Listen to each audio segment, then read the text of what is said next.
Hello, good evening everyone. I welcome all of you to Gradeup channel of YouTube. You all are welcome to the champion study plan, which is one of the most efficient plan for those who are preparing for GATE 2022. So all of you please join together for strength of material.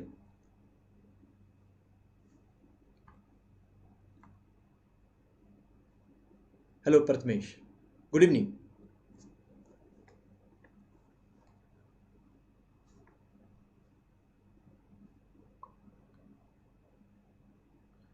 All of you please join.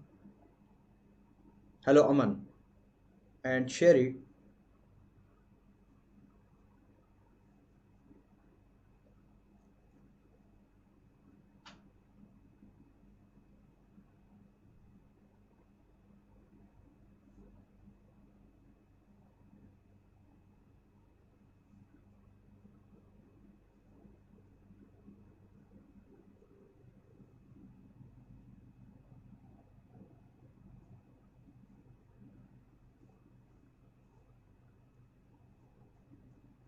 Just a moment. Hello Sai.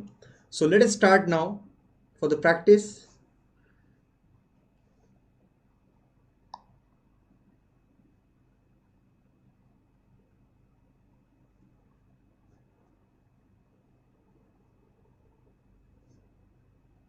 Okay. Please share it. It is just a kind request to all of you if you can share it. Okay.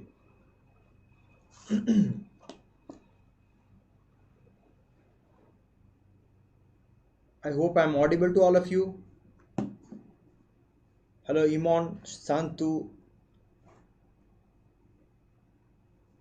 Diksha, Diksha. Yes, good evening. Good evening. Fantastic problems we'll be solving. I hope I'm audible to all of you. Yes, I'm good, Santu. Okay.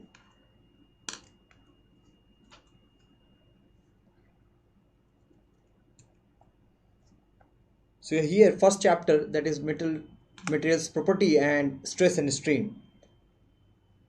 This is my introduction, 9+ years of experience, masters from ISC Bangalore, and these are my area of expertise. You can join my telegram channel also, that is Civil by Ansari Sir, and I will be providing the PDF at that particular location. PDF for this you will be getting to my telegram channel, which is Civil by Ansari Sir. Maybe in bracket you will find the surgeon or something, right? There are a batch going on for Vision 2022 and 2023, both Hindi and English. One can join, enroll there.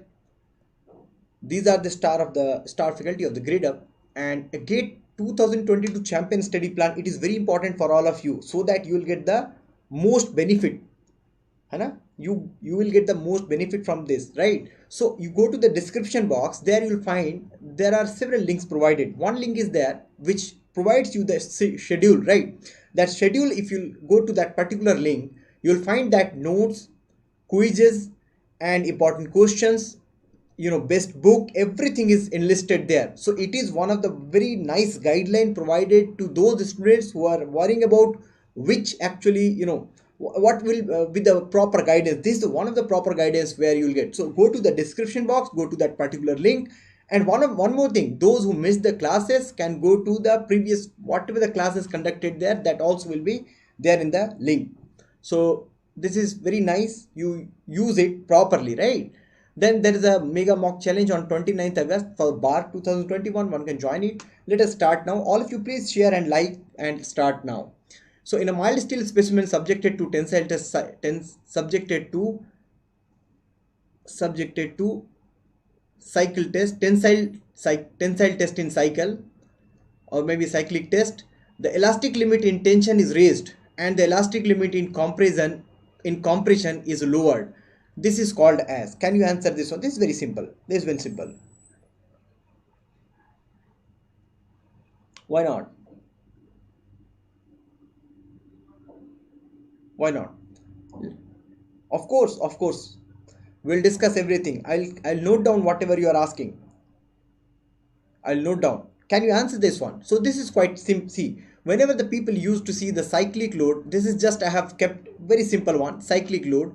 Cyclic load is related to fatigue. So people used to say that maybe this is, no, this is not about fatigue. He's asking about the phenomena where if you increase the load in the tensile beyond yield, and if you in a cyclic loading, if you increase the load in a compression beyond beyond yield.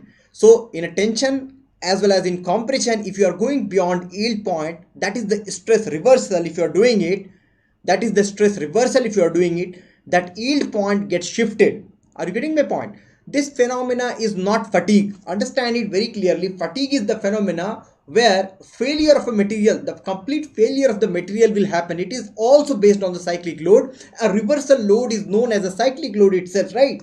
So by seeing that only cyclic load, do not misguide. It is a Bauschinger effect. It is not a fatigue. Bauschinger effect only explains that if you are going for the stress reversal, the yield point will get shifted if you are going just beyond yield, if you are loading the material beyond yield. Did you get that? But fatigue is the phenomena where material fails below yield stress, at cyclic loading. Did you get that? Now, can you solve this one if it is visible to all of you? A rigid bar ABCD is hinged at point B. This is your point B. And supported by two springs at A and C, or maybe A and maybe D. A and D. Right? A and D. The spring at A and D have a stiffness 12 Newton per meter and 30 Newton per meter respectively. A load P acts at a point C. This is point C where load is acting.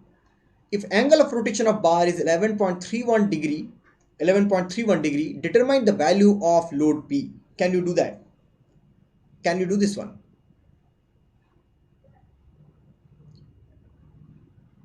This is little bit calculative. I'm not saying this is just snap. You can solve it very easily. See, if you are desperately looking forward something good for your upcoming examination, you must go for some different type of questions, which maybe you have never seen it. The previous one, maybe you have seen it so many times. Can you do this one? I believe that the previous questions you would have seen so many times, right? Now, how you will proceed for this question? Very easy. Conceptually, yes, it is very easy. Yes, a little bit calculation will be required, isn't it? Now here, if you are thinking that a load P will be applied and it will be rotating by 11.31 degree, and after that it will be stable. So let us do that. Now,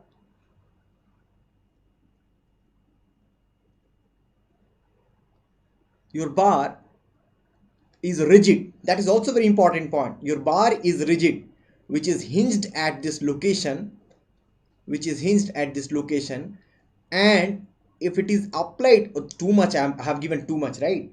Just for more understanding, I have given too much. This is too much. This is not that much of the deformation. You will get it. Now here you see carefully. This is, if suppose this angle 11.31 degrees. So what I will do, I'll construct it. Okay, let it be here only. I'm really sorry I have given too much. Just a second.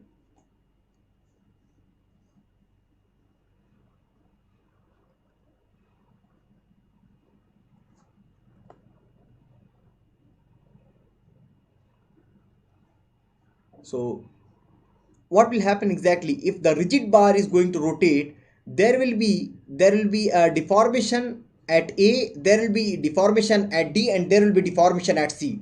So delta at A, delta at C, and delta at D. That is what you will get, isn't it? Now, if someone is asking what is the value of P, first of all, you write it down. The moment about B is actually 0 if the whole structure is under static equilibrium.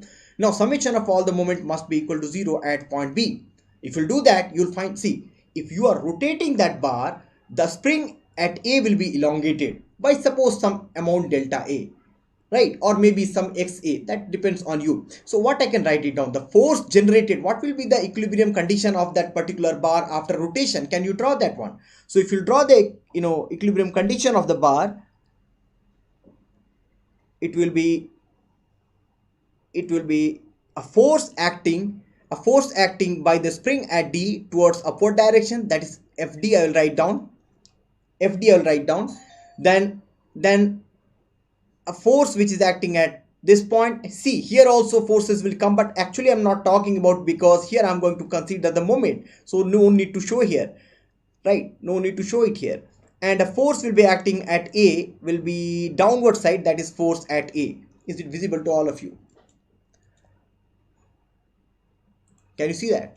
Now this is the situation, right? Keep that support here. Now you write it down, summation of moment at B must be equal to 0, and you will be able to write it down that force at A multiplied by 2, right?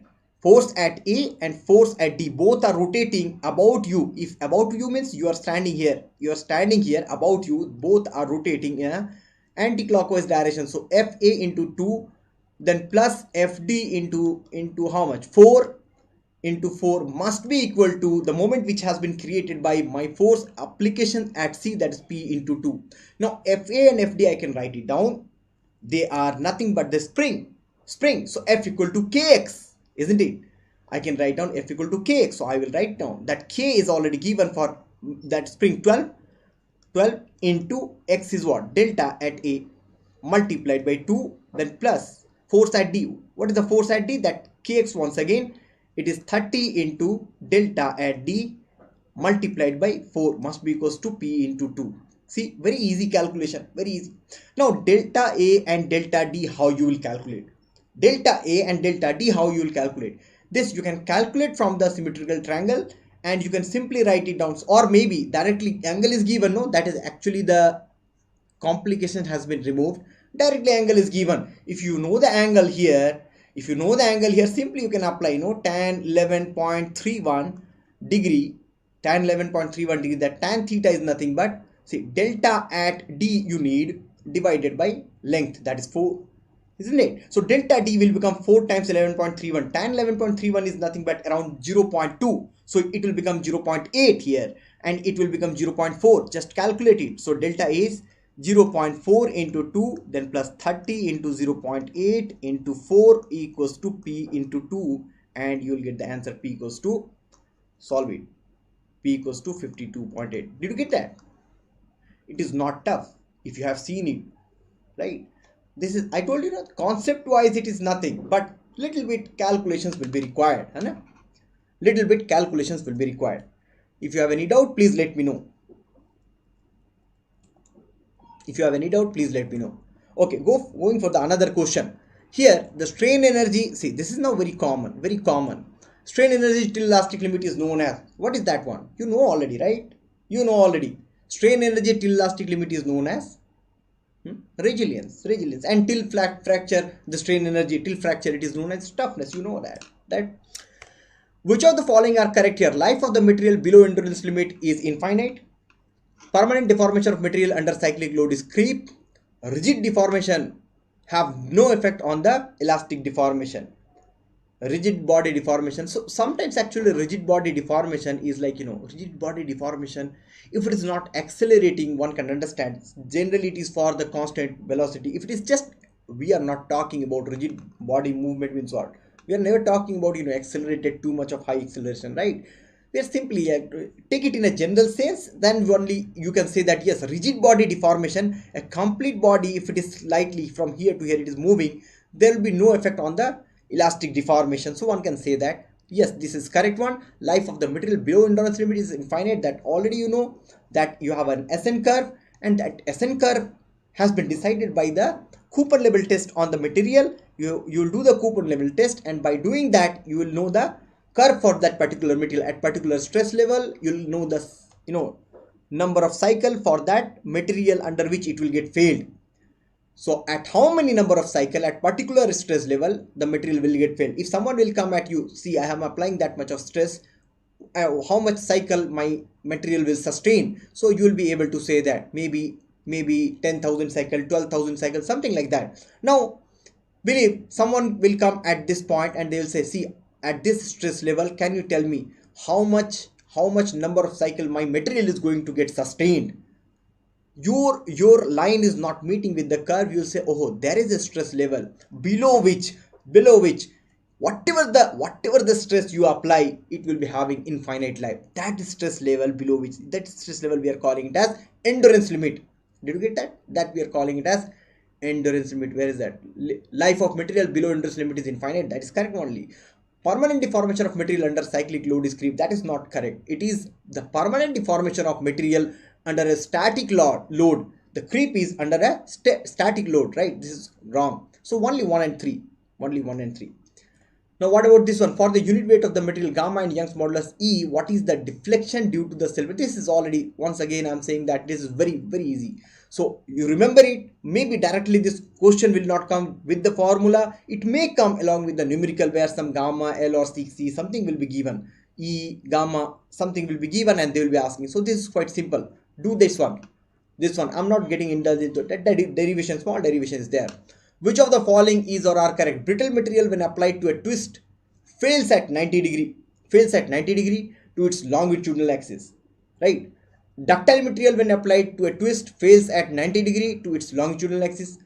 Brittle material under axial force fails at 45 degree to its longitudinal axis. Can you tell me which one is correct here? Which one is correct here?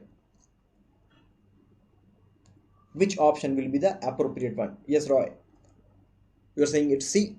So brittle material when applied to a twist fails at 90 degree. Remember that you have a ductile material and you have a brittle material. Ductile and brittle, right? Ductile and brittle.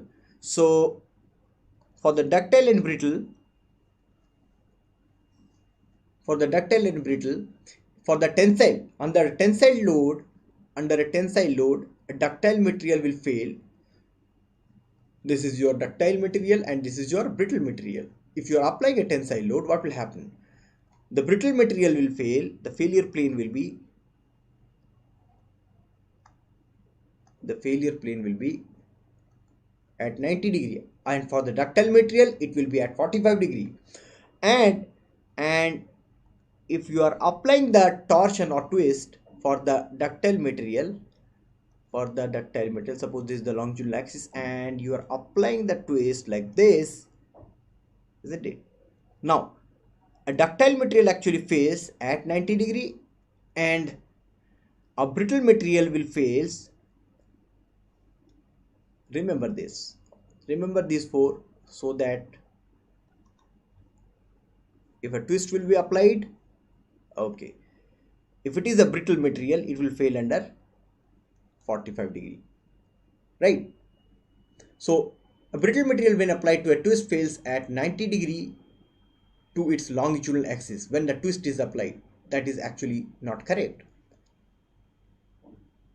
That is actually not correct, right? Brittle material applied twist fails at 90 degree to its longitudinal. That's not correct. Ductile material when applied to a twist fails at 90 degree. Ductile material when applied to a twist fails at 90 degree twist. Yes, that's the correct one. Then brittle material under axial force fails at 45 degree. This is also not correct. So only 2 is the correct one, right? Only 2 is the correct one. What happened? No one is answering. I'm not getting any answer. Did you get that? Please let me know. And remember this one also, right? Please do like and share, all of you, please. A solid circular bar of diameter 50 mm and a length 5 meter is subjected. Now once again it is a calculative one.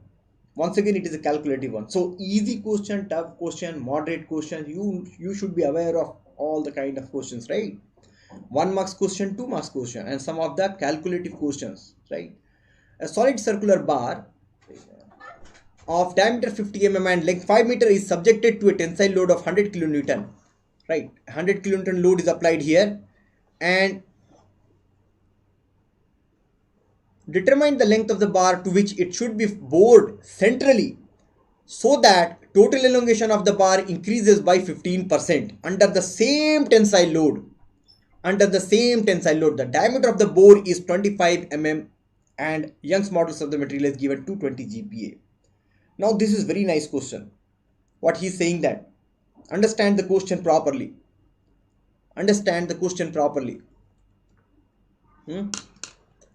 What he is trying to say that,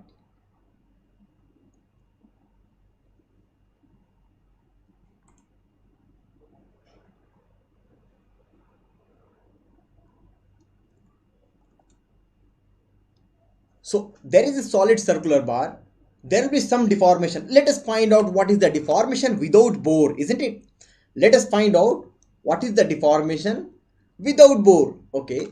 Without bore, if you'll calculate, what is that? What is that? See, boring. Boring means you are making a hole, right? It is solid circular bar. Are you getting my point?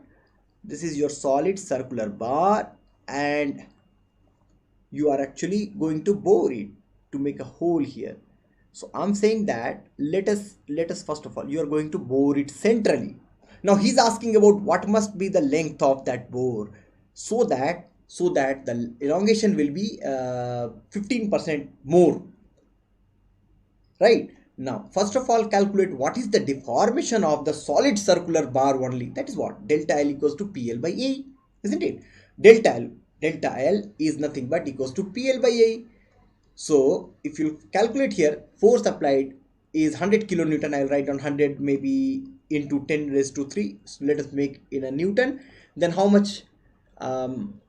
What is the length? 5 meter. 5 meter. Make it maybe in mm. 5 meter means 5 into 10 raised to 3 PL divided by A. What is that area? Cross sectional area is pi d square by 4 multiplied by Young's modulus given 220 GPa. What is that 220 GPa means? Make it in a Newton per mm square, right? I'll write down pi d square by 4 instead of that value directly. I'll write down that pi into 50, no, circular diameter, okay, 50 square by 4 multiplied by E, that is 220 GPa multiplied by 10 to the power 3, and it will become MPa, megapascal. That is Newton per mm square. Now it is okay. Just you calculate it how much you are getting. How much you are getting? You will be getting around, see, I have kept this value so that I don't have to ask. The values has been kept like that. Just a second. If I'll write down once again, it will be going beyond. Okay. Now see this value 1.16. Now you are getting almost 1.157 mm. You'll get 1.157 you'll get, isn't it?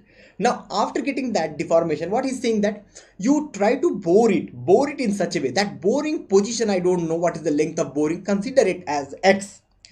If you are going to bore it for the x distance, now he's saying that bore in such a way you will get a 15% extra elongation. You will get the 15% extra elongation. Are you getting the point?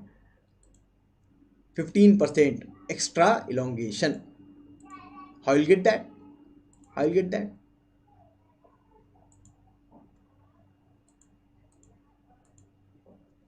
So 15% means what? The final deformation. Now I know what is that delta L dash, maybe new deformation.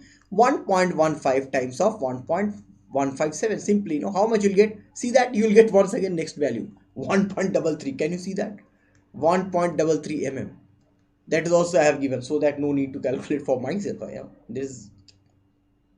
Now that is the total deformation you will get it. Suppose if I am going to bore it for the x distance, rest of the distance will be 5 minus x. Agree, no? 5 minus x. Now I can write it down. The delta for this zone, delta for 5 minus x length and delta for x length, add both together. Add both together PL by A for the C. Whatever the 100 kilonewton you are applying here, still it will be up. You are going to apply same 100 kilonewton to the material. Now think the material this way. You have a material block 1 and you have block 2. So both the block 1 and block 2 is now applied with the same load 100 kilonewton, isn't it? 100 kilonewton. Yes, absolutely. I think correct. I think you are absolutely correct, Binoy. Absolutely correct. Then what I can write it down? So deformation for the first block. Deformation for the first block is nothing but PL by A. So write it down P, or should I write down in easy way first of all, so that you will understand and remember? PL by AE, or PL by AE for the block A. Maybe this is, I'm saying A, and this is B. Did you get that? Then plus PL by AE for block B must be equals to 1.33. Agree, no? Agree, no? Now PL by A, how much you'll write down? See, I'll write down here now.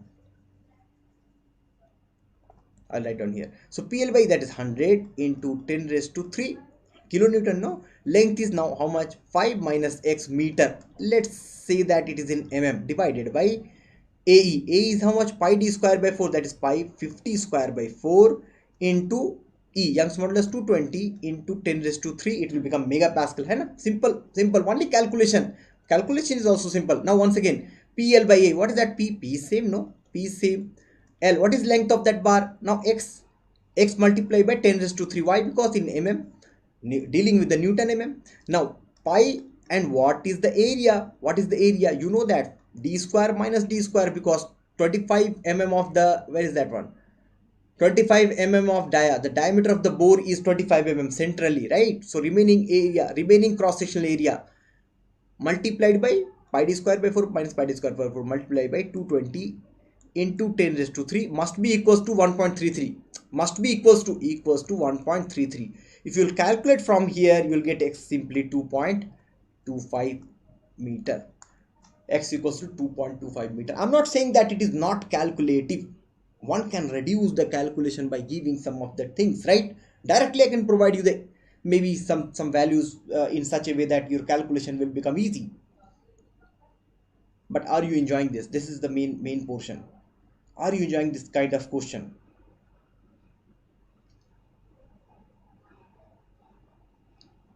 These type of questions you must go through, right? Because if you are really preparing for GATE, if you are really serious about it, yes, you must be. Then you have a very simple question. That's what I'm saying. A simple question and complicated question, a moderate question, and sometimes a calculative questions. All the type of questions will be there. Now what will be the answer for this one? What will be the answer for this one? A bar of length L and cross-sectional area of 2A is subjected to a load of W kilonewton. The strain energy stored in the bar will be. You know that what is the strain energy stored in the bar. Bar length having L. So strain energy in the bar, if axially loaded, is what? Simply P square L by 2A, isn't it? If the area is 2A, what it will become? Simply W square L by 4A. That's all. Don't waste your time for this type of questions. These type of questions are just. Now, a steel rod of circular section tapers from 2 cm dia to 1 cm over a length of 50 cm. If the modulus of elasticity of material is 2 into 10 to the power 6 kg per centimeter square, then the increase in length under a pull of 3000 kg will be. Increase in length under a pull of 3000 kg will be.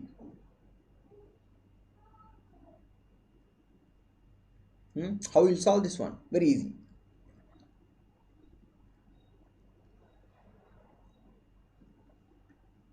He's asking increase in length. What does it mean?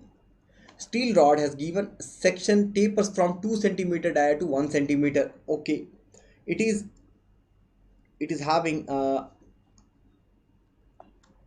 this is, once again, if you know the formula, it will be quite easy for you to calculate, right? The 2 dia has been given.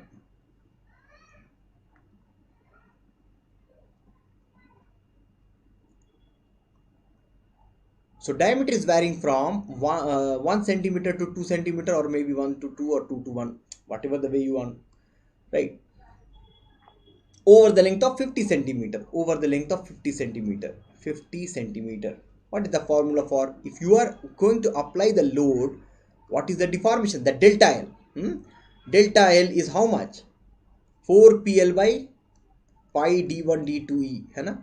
Pi d1 d2e. If you calculate this one, how much you'll get? 4 into 3000 into, what is the length? That is where is length? 50 centimeter divided by pi into d1 d2 into e is 2 into 10 raised to 6 kg per centimeter square. Now if you will calculate, how much you'll get? 4 will get cancelled, and कितना आएगा भाई? 5 दिया 15, 1 2 3 4 divided by pi into 10 to the power minus 6, 1 2 3 4 5 6, 0.15 by pi, 0.15 by pi. That means it is 0.3 by 2 pi. Okay. Now Find the total deflection here. What is the total deflection? If the load is applied like this, what will be the total deflection? This type of questions are also very, interesting and very easy questions. What you need to do here? You have to simply go for the free body diagram, isn't it? You need to go for the free body diagram. Just draw the free body diagram. And I told you several times how to do that. No, this is almost maybe 10th or maybe how many questions we have done it. See, we have done one, then this is the second question. 2, 3, 4, 5, 6, 7, 8, 9, 10. Exactly, 10th one. Right? So here, what I told you, those who are studying continuously, I told you, go and stand at the central position of the beam, at central portion of that particular block, draw the free body diagram. Can you draw it? So this one, if you'll consider, slightly, this side I will do that. This big block, big bang time. No? Centrally, you just stand and you see either the right side or left side. So summation of all the forces. To the right side, if I'll see that right side there is only one force is acting, that is nothing but 2p. So other side also, without any hesitation, that's what I told you, without any calculation, other side there must be 2p. Why? What is the reason I'm saying that? Arey yaar, this is under static equilibrium. Jak maar ke hoga, kyun nahi hoga? It will be 2p only for the other side, right? So don't calculate from both sides, calculate from one side only. Now draw the diagram, free body diagram for the another one, that is the smaller one. Now once again you stand at the middle one. If you're standing at middle, then once again I'm seeing towards this side. I can see only 2p is acting, isn't it?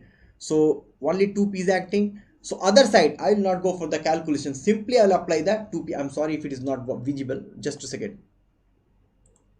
Other side, simply I will apply the 2p without any hesitation. One side only I will calculate, other side I will not at all calculate. Remember it. Do not calculate for other side, only see at one side. Now for the last one, you see, here also I will not see the other side. I'll stand here and I'll add all the forces acting towards this side. Add it, 2p is acting towards this side, p is acting this side. Who will win, man? Who will win? The p only, no? P. Where that p will be working or acting, I think. P will be acting, P will be acting like this. So if you are getting a P, opposite direction P, 100% sure. Why? Static equilibrium. Simply, no one is moving to their home. So now here, what is the total deformation is asking? Just do that. Delta for this one, PL by AE. P, then L. L is same for all of them. AE. A is one is different. That is 2AE. Right? Then what about this one? And remember, this is under compression. One can say that maybe I will consider a minus sign for the under compression. Then what is delta for this one? Individually, minus. Why minus? Once again under compression. No, once again under compression. PL by AE.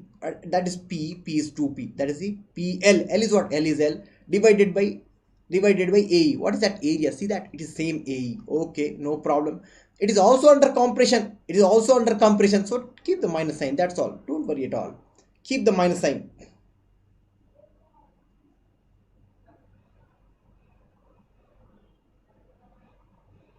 Right, then minus of PL by E, that is PL by A. What is that area? 3A into E. That area, no? 3A. Now add all this, that's all. Add all this, you'll get 19 PL by 6A. And that is minus, you are getting minus means under compression. That's all. Did you get that? Now a square plate rigidly held at the three edges. A square plate rigidly held at the three edges is free to move along the fourth edge. If the temperature of the plate is raised by temperature T, then the free expansion of the fourth edge will be, here alpha, you know that, I have not written, it is coefficient of thermal expansion, coefficient of thermal expansion, thermal.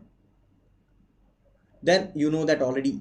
E is Young's modulus, or not given, no problem. Then T is rising temperature. A is a length of one side, length of square section, length of one side of the section. It is like this. So he is saying that it is your plate which is now actually fixed in three positions, right? and it is free from only one direction. It is only free from one direction. Now if the temperature of that particular plate will be raised, what is the free expansion in the direction of x? In the direction of x, what will be that free expansion? Can you do that? Can you do that? Now this is your x and this is your y. The first thing you should understand if the plate is kept here, it can slide over each other, right? Sliding means what? Do not think that if it is fixed means it cannot slide. Fixing is something here in this type of question.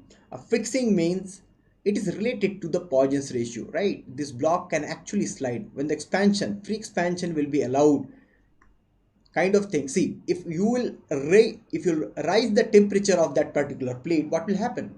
In the y direction it will be restrained. It will not be able to expand in the y direction, but it will be able to expand in the x direction. So that slipping action, please do not restrict. This is very much general understanding between examiner and student, right? So do not ask me. So how you solve this one? Which one is the correct one here? So if you see here, due to the expansion in x direction, you will be having that alpha 80, isn't it? Alpha 80, that A is the one side of the, A is one side. A is one side of that particular, right? One second.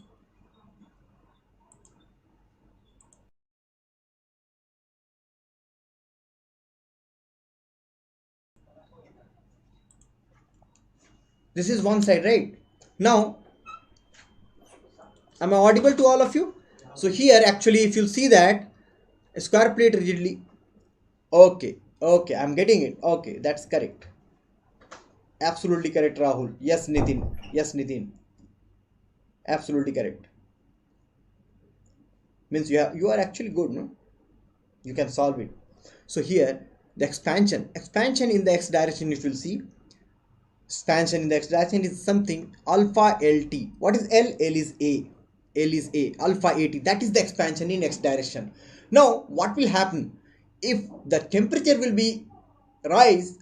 If the temperature will increase, actually block is not getting expansion in the y direction, and a compressive force will be generated, and a compressive force due to rise in temperature will be generated in the y direction. That compressive force, do you know that? Do you have any idea? If any rigid bar is held in between the fixed support, now it is from the temperature stress plus Poisson's ratio. So if it is held between the fixed support, if you are rising the temperature by T degrees centigrade, a compressive force will be generated inside the bar where it is not getting expanded. Do you know that what is that one? That force is nothing but alpha EAT, isn't it? Alpha EAT. If I'm talking about the stress is simply alpha ET, right? Now I can write down if that stress will be generated in that plate in the y direction, that is compressive one. So due to the compressive stress which is going to get generate in the y direction, will actually expand the x direction. So the expansion already due to the rise in temperature in x direction, that is alpha 80, and plus due to the Poisson's effect, the expansion will be there in the x direction due to the force or stress acting in the other lateral direction, right? That is, stress is given alpha et, stress mu times sigma by E, that is nothing but your strain. Now if you multiply this one with the length, you will get the complete deformation. That is the expansion due to normally increasing. If you are increasing the temperature, plate will increase, the length of the plate will get increased in the x direction. Now due to the rise in the temperature, you are restraining the y portion, so the compressive stress will generate in the y direction, which will once again expand the plate in x direction. That expansion is due to the Poisson's effect. Are you able to understand that? Are you able to understand this? So now just add this to, that's all. That is the total expansion in the x direction. This is the total expansion in the x direction. Now take the alpha at as a common here, you'll get 1 plus ee will get cancelled, you'll get 1 plus mu. Did you get that? As simple as. Are you able to understand this?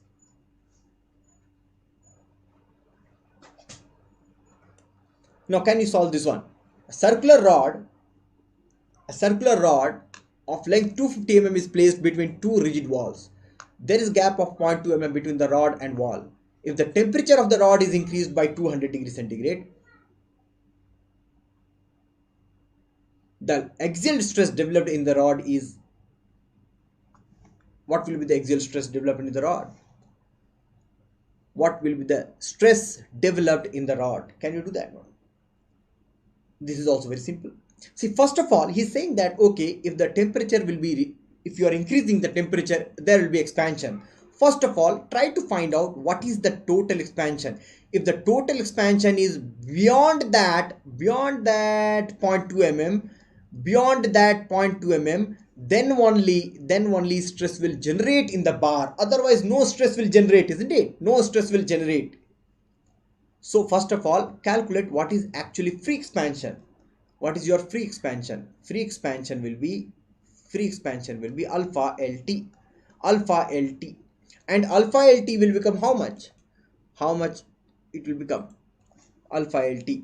So alpha is given 10 raised to 5, minus 5 into length is given 250 mm and temperature rise is 200 degrees centigrade.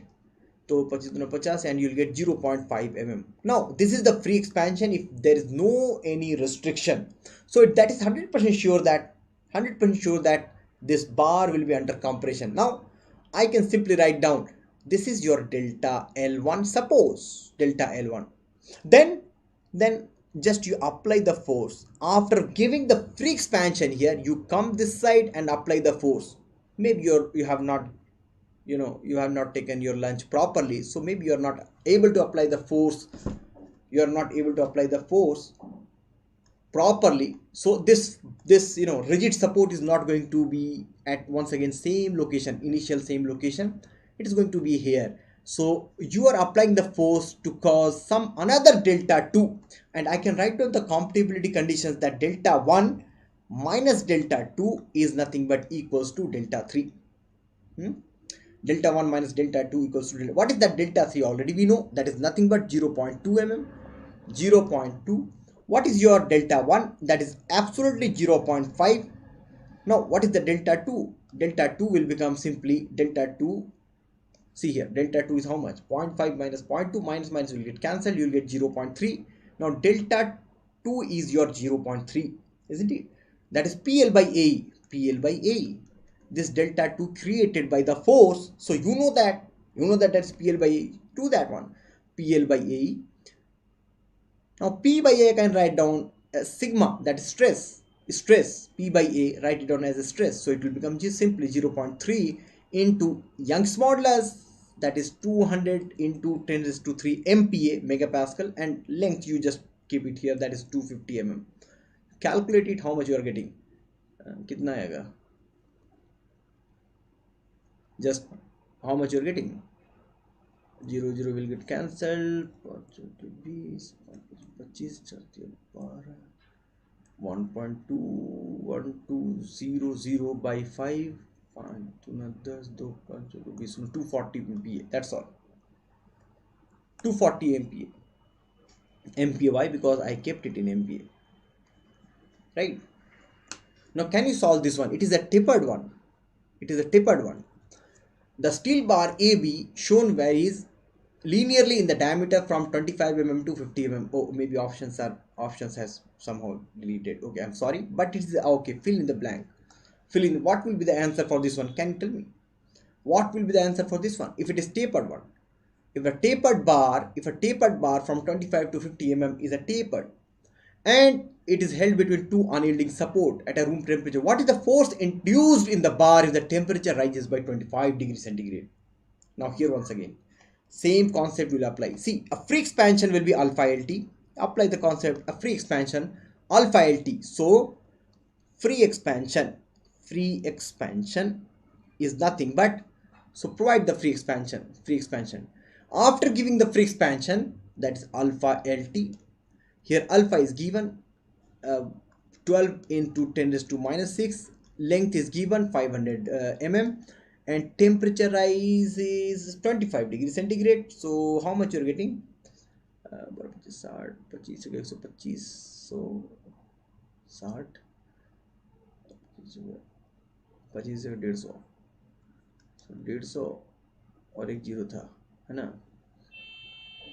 और ये दो zero into 10⁻⁻⁶ in mm, 1 2 3 4 5 6 0.15 mm free expansion. Now that free expansion, now apply the force to once again come back at the initial same position. You know that, once again, you know that for the tapered section, just now you have seen that for the tapered section, if you are going to apply the force, if you are going to apply force, that is delta, if you are going to apply the delta force, what will happen? The deformation, sorry, if you are a p, the delta deformation, just now we have seen, what is that? 4pl by pi d1 d2 into e. Do you remember that one?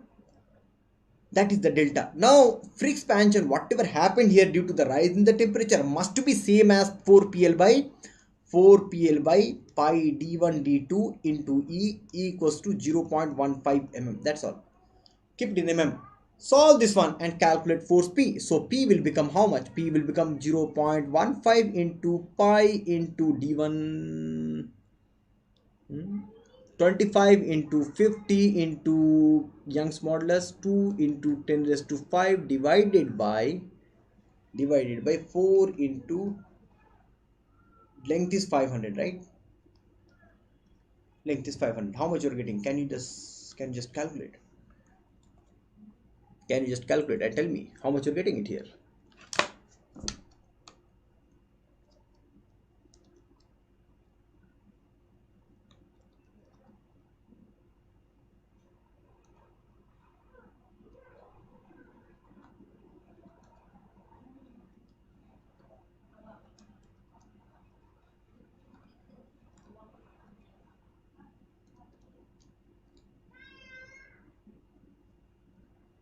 Yes, 58.9 kilonewton,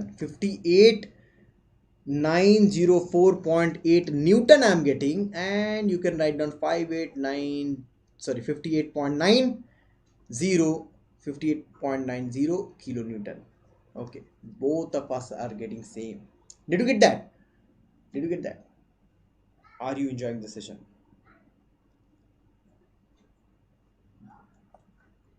So many different problems you have seen together. So many different problems you have seen together. That is the commitment of champion study plan, right? Yes, 5890 Newton. No. I have calculated the force, dear. Ananta Narayana. This is we have calculated the force. It is not the stress. You should see carefully. See here. We have calculated the force, that is 4pl by pi d1 d2 into e equals to 0.15 mm. Right.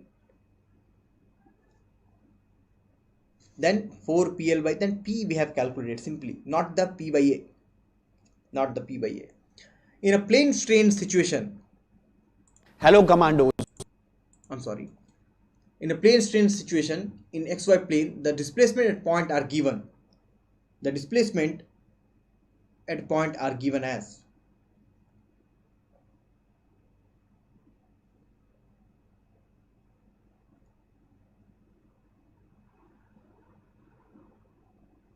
he's asking what is the shearing strain in xy plane. So shearing strain in xy plane, if you remember, I told you several times, the strain displacement relation, you must remember it. You must remember that. Del u by del x, del v by del y, and epsilon z, you have a del w by del z, isn't it? Then a shearing strain, that is gamma xy, is nothing but del u by del, tell me, del y plus del v by del x. Then gamma, you want to write down xz, okay, del u by del z plus del w by del x. You want to write down gamma of, I'll write down here, maybe gamma yz, isn't it? So del v by del z plus del w by del y. Did you get that? He's asking what is the shearing strain and xy plane. So that is del u by del y. If you do that del u by del y, see here, so write down gamma of xy is nothing but del u by del y plus del v by del x. That's all. So del u by del y, how much you'll get? You will get simply 8 into 10. 8 into 10 raised to minus 6, and del v by del x, if you'll do, you'll get 3 into 10 minus, that is minus 3 into 10 raised to minus 6, and you'll get 5 into 10 raised to minus 6. That's all. Done. Here,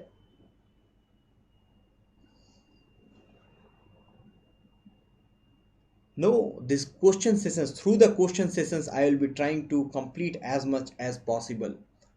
Right? Every chapter is given here. They are no in your plan, in your champion study plan. The chapters are given there.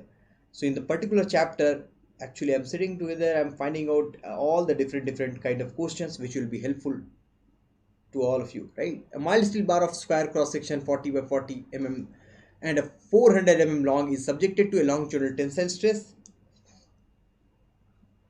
U and V is the displacement. UVW, 3 are the displacement field. UVW is the displacement field.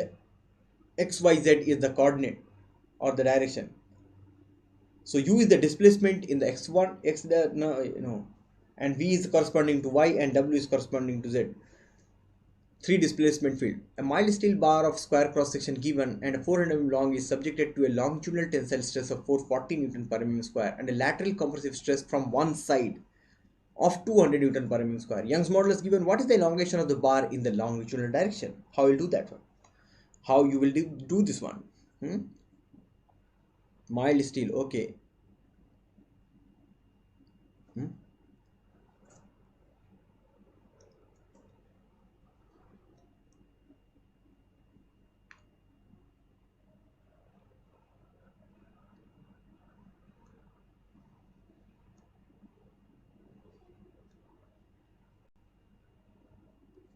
So this is your mild steel of cross section 40 by 40 mm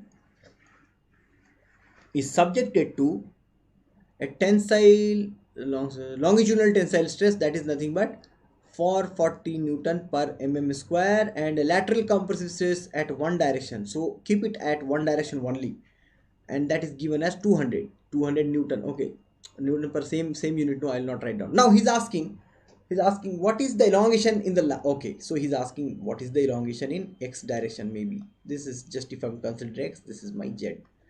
So in x direction, what is the elongation?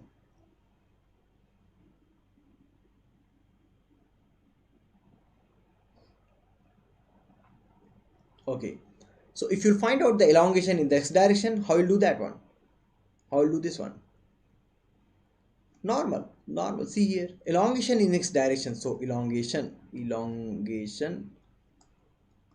in x direction. What I can write down? Normal directly tensile stress provided. A direct tensile stress is given in the x direction, which will elongate. That's all. Sigma x by E. Stress by Young's modulus. That is the strain. I'm writing, okay, let us write down the strain. Or I can write down the strain multiplied by, so strain in the x direction, sigma x by E, and there will be strain due to the lateral force or lateral stress which is acting in the other direction, which will also help the bar to elongate in x direction. Simply, if it is helping, both having same nature, simply keep plus sign, mu times sigma y by E, that is the strain in the x direction, multiply with the length. That's all. What is the length of the bar? That is 400 mm. That will give you the elongation in x direction. Any doubt, please let me know. That's all. This is the concept. Now you do the calculation. So a direct elongation, then see here. So sigma x is how much? Sigma is 440, 440 by E is how much? 2 into 10 raised to 5 into 400 plus mu is 0.3 into sigma y is how much? That is 200 divided by Young's modulus is 2 into 10 raised to 5. Do the calculation and you'll get 1 mm. Why not minus? You tell me. Understand it. See here. Then you are not understanding the meaning of your.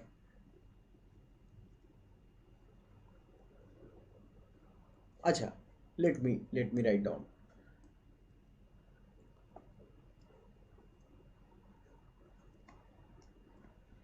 I'll say that this is figure A.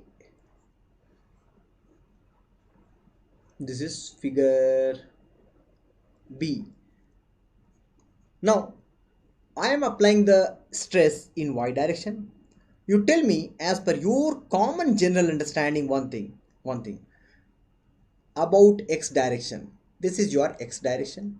This is your x direction. If this is your diagram number 1 and this is your diagram number 2. If you are applying the stress in a compressive manner, what will happen to the material in the x direction here in the diagram number 1? Tell me one. If you will be able to answer this question by your understanding, with your understanding, you will never ask the question to anyone else about that one. So if you are compressing this one, the elongation of the bar will happen in the x direction. If you are elongating this one, a contraction of the bar will happen in the x direction. Now you are calculating the expansion of the bar in x direction. Simply, if you are applying 440, that 440 will elongate. But along with that, this also will help to get elongate in that direction only. The 200 will also helps to elongate in the x direction only. Are you getting my point? This 200 actually is supporting that one. Yes, did you get that? Now you try to find your answer. Whatever the question you asked to me, you try to find it out. I'm guaranteed you will get it. So that's it from today. That's it for the today. Tomorrow once again you will meet at the same time. That is at 6:30 p.m. with some fantastic questions. Do not miss the session. You learn it alone, right? And then you join that Telegram channel, Civil by Ansari Sir, and I'll be sharing the PDF to that particular channel. All of you, please take care and good night to everyone. Thank you.